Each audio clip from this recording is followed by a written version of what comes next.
함께 우리 신앙을 고백하시겠습니다. 나는 전능하신 아버지 하나님 천지의 창조주를 믿습니다. 나는 그의 유일하신 아들 우리 주 예수 그리스도를 믿습니다.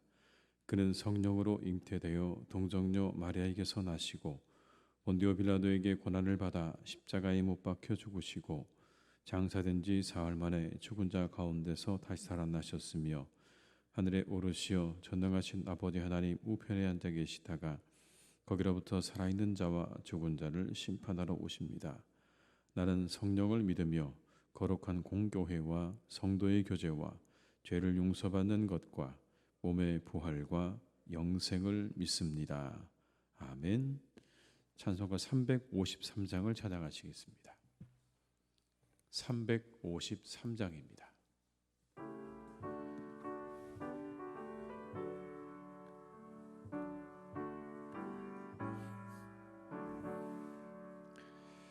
십자가 곤병되어서 예수를 따를 때 무서워하는 마음으로 주 모른 채 할까.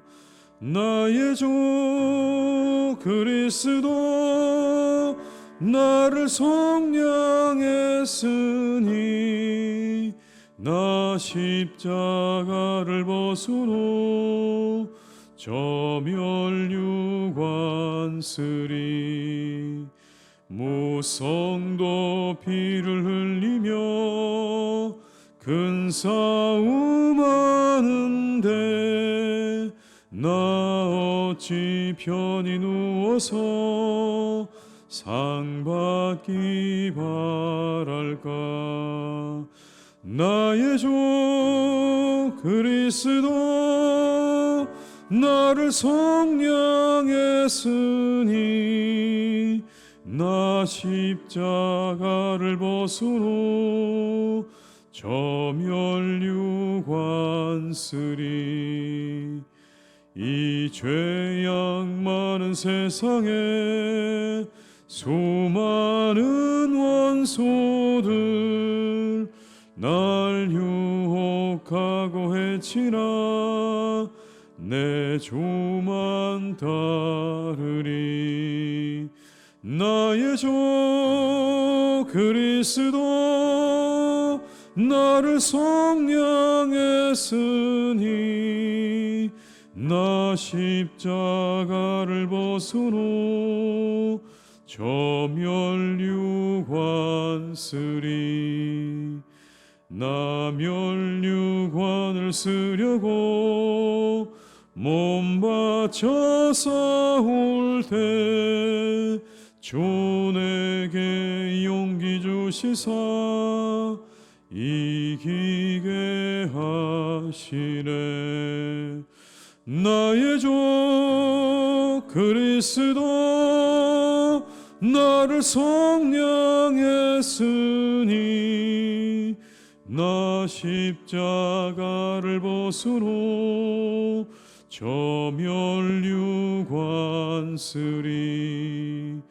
승리의 그날 이르러 십자가 곤병들 개가를 불러 영광을 주님께 돌리리.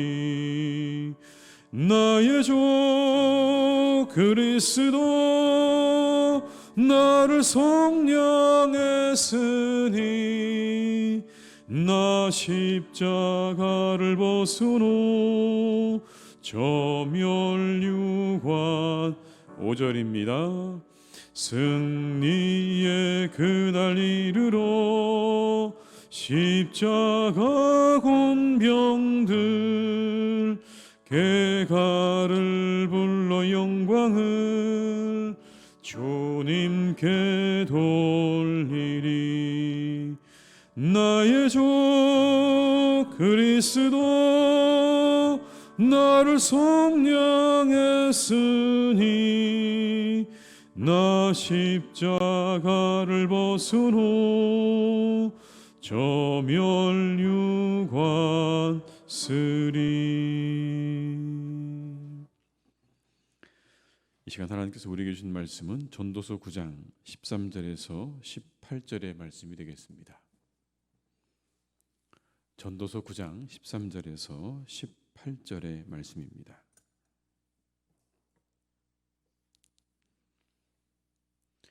전도서 9장 13절에서 18절의 말씀을 함께 봉독하시겠습니다.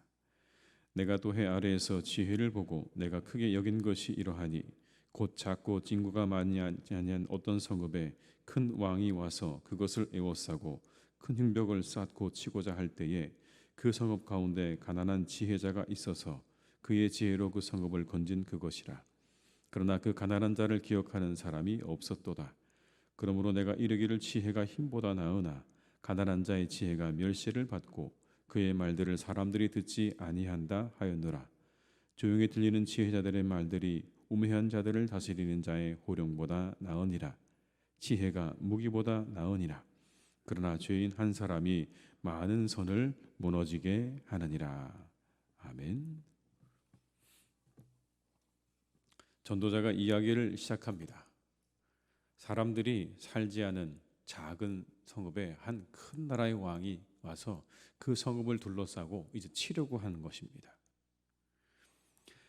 심각한 위기 상황이죠. 작은 성읍이고 그리고 큰 나라의 군대를 끌고 와서 성읍을 치는 건 아무 문제가 아니었습니다.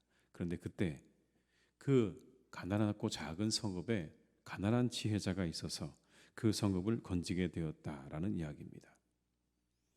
그런데 문제는 그 다음이죠. 그 가난한 지혜자 때문에 성읍이 건져짐을 얻게 되었는데 아무도 그 사람을 기억해 주지 않았다는 겁니다.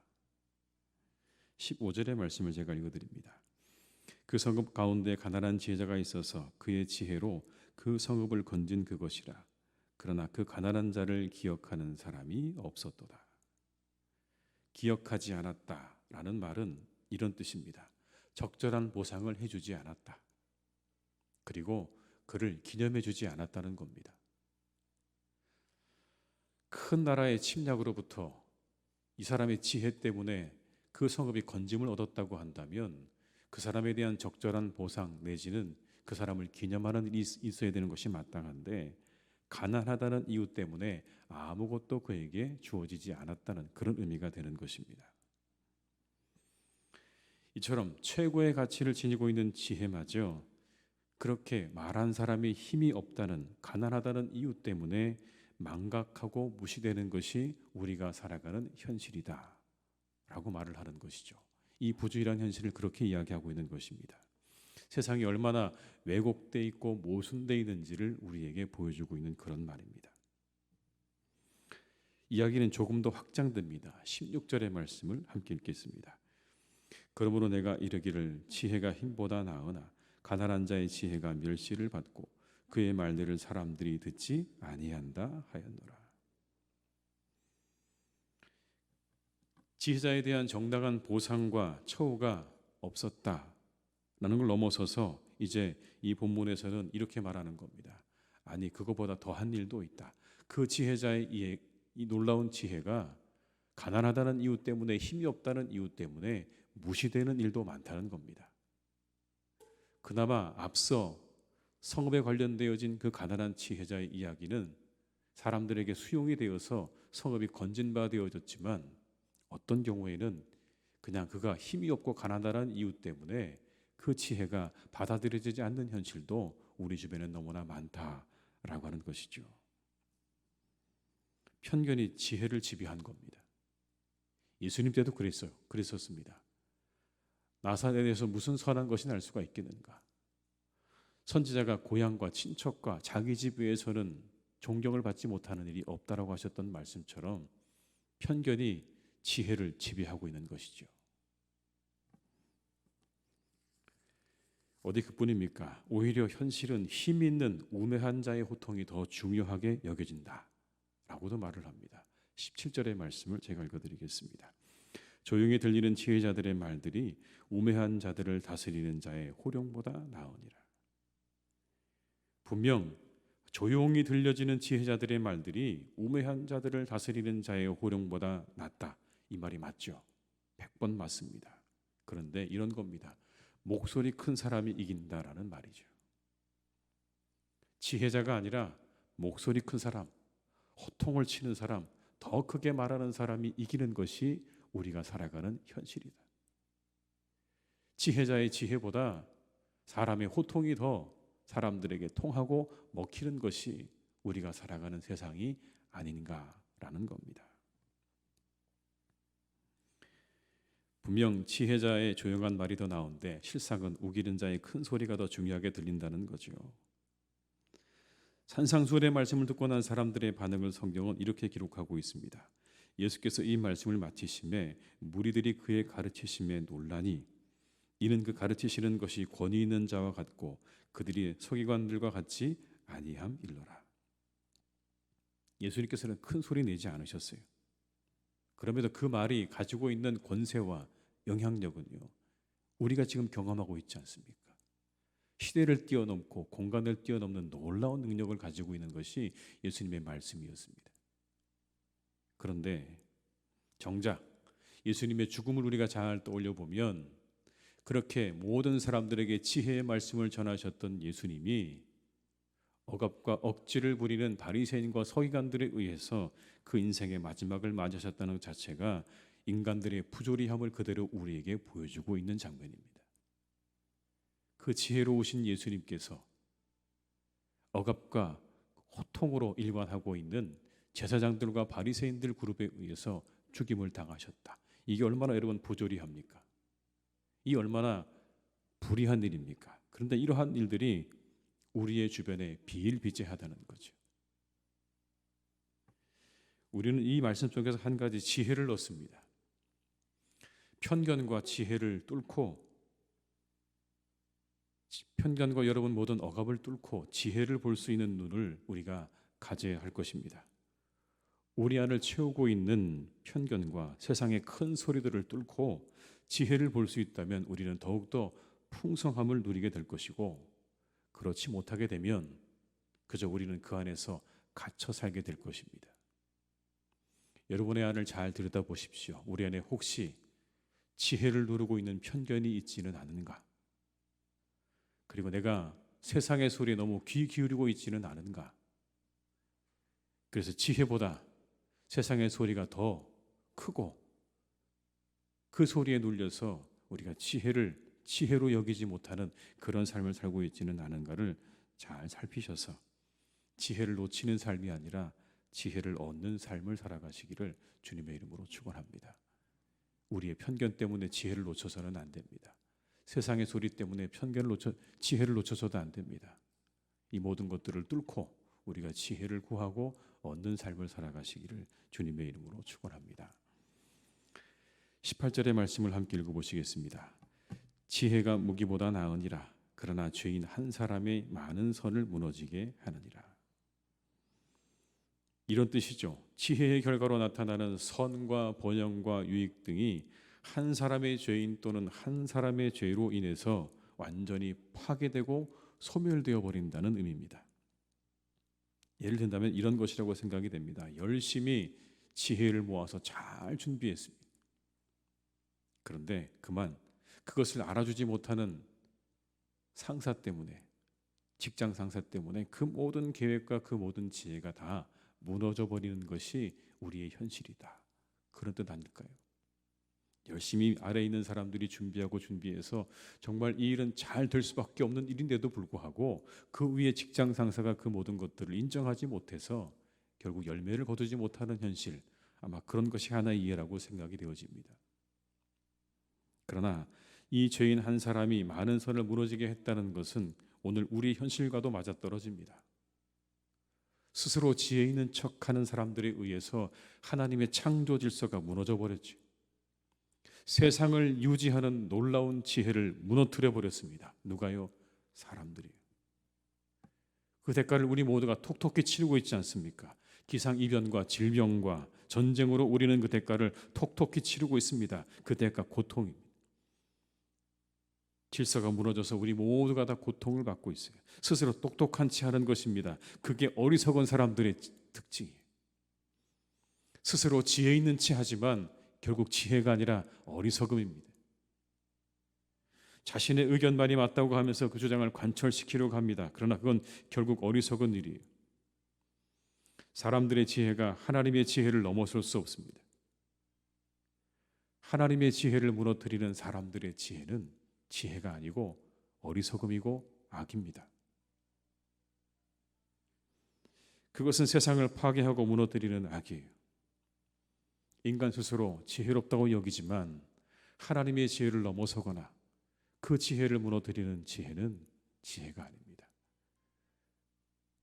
그런데 이 시대 가운데 가장 큰 문제가 있다면 바로 여러분 그게 문제입니다. 악이 지혜로 착각되는 것, 그리고 악이 지혜로 둔갑한 것이 오늘날의 문제입니다. 마치 그 악이 지혜인 것처럼 여겨지고 그 악이 지혜로 둔갑되어서 사람들 사이를 돌아다니는 오늘의 현실이 이것이 악이라고요. 이게 오늘날의 문제라고요. 성경은 이렇게 말씀하시죠. 하나님을 경외하는 것이 지혜의 근본이다. 왜 그렇게 말씀하셨을까요? 하나님을 경외하는 것이 지혜의 근본이다. 그것을 바탕으로 한 지혜야말로 진정한 지혜라는 의미가 아니겠습니까? 하나님을 경외함을 바탕으로 두고 있는 지혜야말로 살리는 지혜입니다. 그것이 결여된 지혜, 하나님에 대한 경외함이 없는 그 바탕이 없는 지혜들은 오늘 말씀처럼 많은 선을 무너지게 하는 그런 어리석음에 지나지 않는다는 것입니다. 우리들은 이것을 막아야 합니다. 스스로 지혜 있는 척 하는 사람들에 의해 세상이 망가져가는 것들을 막아야 합니다. 그걸 위해 기도하셔야 돼요. 그렇게 망가져가는 이 세상을 위해 우리가 기도해야 됩니다. 무엇보다 교회와 성도들이 하늘의 지혜로 무장되어서 세상을 살리고 이웃을 살리는 그런 사람들과 교회들로 세워져 갈 수 있도록 우리 모두가 함께 기도하고 그 지혜를 간구해야 할 줄로 믿습니다. 세상의 지혜로는 여러분 절대로 교회도 그리고 사람도 세상도 살릴 수 없습니다. 오직 하나님을 경외하는 그 위에 세워진 지혜만이 사람도 우리 영혼도 그리고 교회도 세상도 살릴 수 있음을 우리 모두는 기억해야 할 줄로 믿습니다. 그것이야말로 진정한 지혜라고 말씀합니다. 이 새벽에 우리가 다른 것도 많이 구하지만 하늘의 지혜를 구하는 시간 되시기를 주님의 이름으로 축복합니다. 하나님이 우리에게 주시는 하늘의 지혜, 그 지혜를 잘 간직하셔서 여러분들이 세상 가운데 한 분 한 분 살리는 사람으로, 선을 무너뜨리는 사람이 아니라 무너져버린 선을 다시 세우는 사람으로 살아가는 그런 은혜가 이 하루 가운데 여러분에게 있으시기를 주님의 이름으로 축원합니다. 기도하시겠습니다. 아버지 하나님, 세상은 참 부조리합니다. 아무리 생각해봐도 왜곡돼 있고 부조리한 것이 참 많습니다. 가난하다는 이유 때문에, 힘이 없다는 이유 때문에 그 지혜가 무시되어지는 것이 우리의 현실입니다. 어리석어도 돈이 있고 힘이 있고 권력이 있으면 그 사람의 말은 모든 사람들에게 받아들여집니다. 그러나 아무리 지혜가 있어도 가난하고 힘이 없으면 그 지혜가 무용지물이 되어지는 오늘의 우리의 삶을 우리는 바라보며 세상의 부조리함을 보게 됩니다. 편견이 지혜를 지배하고 있는 그런 모습입니다. 억압과 호통이 지혜를 짓누르고 있는 모습입니다. 하나님, 우리 살아가는 교우들 한 분 한 분, 그 억압과 편견과 호통을 뚫고 진정한 지혜를 얻을 수 있는 한 사람 한 사람 다 되게 하여 주시옵소서.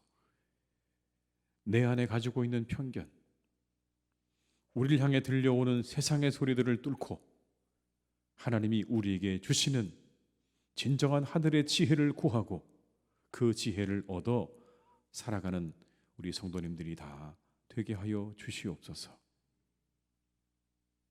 진정 아버지 하나님 기도합니다. 하나님을 경외함이 지혜의 근본이라고 말씀하셨는데 우리의 지혜가 하나님을 경외함 위에 세워지는 지혜가 될 수 있기를 간절히 원합니다. 세상은 하나님 점점 무너져가고 망가져가고 있습니다. 하나님을 경외함이 없는 지혜이기 때문에 그렇습니다. 하나님을 경외하고 사람들을 생각하는 지혜가 아니라 인간들의 탐욕과 인간들의 교만이 그 위에 자라난 지혜이기 때문에 세상은 점점 고통과 절망 가운데로 나아가고 있는 오늘의 현실을 우리가 보게 됩니다. 탄식하고 있는 사람들과 오늘의 세상을 우리가 보게 됩니다. 주님, 우리가 이때 어떻게 살아야 할까요? 하나님의 사람으로, 하나님을 경외함으로 그 위에 우리가 지혜를 세워 우리의 세상과 우리의 가정과 우리의 교회와 우리의 영혼을 살리는 삶을 살아가는 우리 모두가 다 되게 하여 주시옵소서. 이 새벽에 하나님의 은혜를, 하나님의 지혜를 얻는 시간 되기를 간절히 원합니다. 우리가 주님 앞에 나와 우리의 모든 문제를 내어놓고 간절한 마음으로 기도할 때 하나님 우리에게 지혜도 주시옵소서. 지혜로 함께하여 주시옵소서. 우리 앞에 닥쳐오는 수많은 문제를 하나님 우리가 어떻게 해야 할지 알지 못하는 이때에 하나님 우리와 함께 하셔서 세상의 지혜가 아닌 하늘의 지혜로 그 모든 문제들을 바라보고 해결해 나갈 수 있도록 우리를 인도해 주시기를 간절히 원하오니 지혜의 영이시요 계시의 영이신 성령께서 우리와 함께 하셔서 무제한 우리를 이끌어 주시옵소서. 참된 지혜로 이끌어 주시옵소서. 사랑하는 우리 교우들의 삶을 하나님께서 그렇게 인도하셔서 그 삶에 많은 열매들이 맺혀지는 복된 삶이 되도록 주님 역사해 주시옵소서. 조용하지만 우리 주님처럼 많은 사람들에게 선한 영향력을 끼치고 덕을 끼치는 복된 삶이 되기를 간절히 원하오니 우리 사랑하는 교우들을 주님께서 이 하루도 지켜주시고 인도해 주시기를 간절히 원합니다. 하나님, 우리 교회가 또한 그렇게 되기를 기도합니다. 세상의 지혜로 충만한 교회가 아니라 하늘의 지혜로 충만한 교회가 되게 하여 주시옵소서. 하늘의 지혜로 이곳을 채워주시옵소서. 하나님의 지혜로 우리를 채워주시옵소서. 세상을 다스리시는 하나님의 지혜가 우리 사랑하는 교회 안에 충만하게 채워져서 우리가 그 안에서 기뻐하고 즐거워하며 세상을 살리는 교회로, 영혼을 살리는 교회로 더욱더 세워지기를 간절히 소망하오니 하나님 우리 위에 하늘의 지혜를 물 붓듯이 부어 주시옵소서. 우리 영혼 위에 주의 성령을 충만하게 허락하여 주시옵소서. 우리 교회 위에 주의 영을 하나님 충만하게 더하여 주시옵소서. 지혜와 계시의 영을 우리 하나님께서 부어주셔서 우리 모두가 참된 지혜로 하나님 앞에 귀하게 쓰임받는 교회가 될 수 있도록 주님 오늘도 우리와 함께 하시고 인도해 주시옵소서. 아버지 하나님, 사랑하는 우리의 교우들의 가정을 주님께서 인도해 주시기를 간절히 원합니다. 남 모르는 많은 고민과 어려움 때문에 마음 아파하고 기도하는 우리의 교우들이 있습니다. 그 누구에게도 아버지 하나님 내어놓지 못하는 기도의 제목으로 하나님 앞에 간절한 마음으로 기도드릴 때 하나님께서 그 눈물을 보시고 그 마음의 아픔과 슬픔을 보시고 하나님 이제 그 기도를 들어 응답해 주시기를 간절히 원합니다. 그 기도를 들어 응답하여 주시옵소서. 그렇게 남몰래 흘리는 눈물과 함께 드려지는 기도 위에 하나님께서 응답으로 함께해 주시는 복된 이 새벽이 되기를 간절히 원하오니 주님 축복해 주시옵소서. 아픈 분들이 계십니다. 그들과 함께해 주시기 원합니다. 오랜 치료 때문에 지쳐가는 분들도 있습니다. 하나님 그들을 위로해 주시기 원합니다. 힘을 주시기 원합니다. 그 모든 치료를 잘 받을 수 있는 힘을 허락하여 주시옵소서. 새 힘을 공급하여 주시옵소서. 치유의 은총을 허락하여 주시옵소서. 그 위에 아버지 하나님께서 치료의 광선을 비추어 주시옵소서. 깨끗하게 그 모든 병들이 낫고 속히 돌아와 함께 기뻐하며 하나님께 예배하고 기쁨으로 봉사할 수 있도록 역사해 주시기를 원하오니 우리의 병든 교우들을 하나님께서 오늘도 지켜주시고 인도해 주시옵소서. 하나님 기도합니다. 때때로 우리의 교우들 가운데 어려운 삶 때문에 많은 사람들에게 또한 무시를 받고 있는 분도 있습니다. 주님, 그들과 함께 하셔서 그들을 위로해 주시고 그들의 심령 가운데, 그들의 마음 가운데 하나님에 대한 믿음으로 그 모든 어려움들을 또한 잘 이기고 살아가는 우리 성도님들 되기를 간절히 원하오니 주여 우리의 교우들을 지켜주시고 가난하고 어렵더라도 주님을 바라보며 그 모든 것들을 잘 이겨나가는 우리 성도님들 되게 하여 주시옵소서. 하나님, 우크라이나의 전쟁을 이제 멈춰 주시기를 간절히 원합니다. 속히 그 땅의 전쟁이 그쳐져서 온 세상이 아버지 하나님 다시 평화로 돌아갈 수 있기를 간절히 원하오니 주님 축복해 주시옵소서. 온 세상의 경제를 하나님 지켜주시기를 간절히 원합니다. 점점 이 경제가 참으로 어려움 가운데로 나아가고 있습니다. 환율이 1,400원대를 향해 가고 있습니다. 미국에서는 또다시 금리를 올린다고 이야기합니다. 그것이 불러올 파장은 너무나 불보듯 뻔합니다. 하나님, 이것이 온 세상에 미칠 파장이 참으로 불보듯 뻔한 그런 상황입니다. 온 세상이 더 힘들어지지 않도록 장기적인 불황으로 나아가지 않도록 하나님께서 지켜주시기를 간절히 원하오니 주님 이 땅에 긍휼을 베풀어 주시옵소서.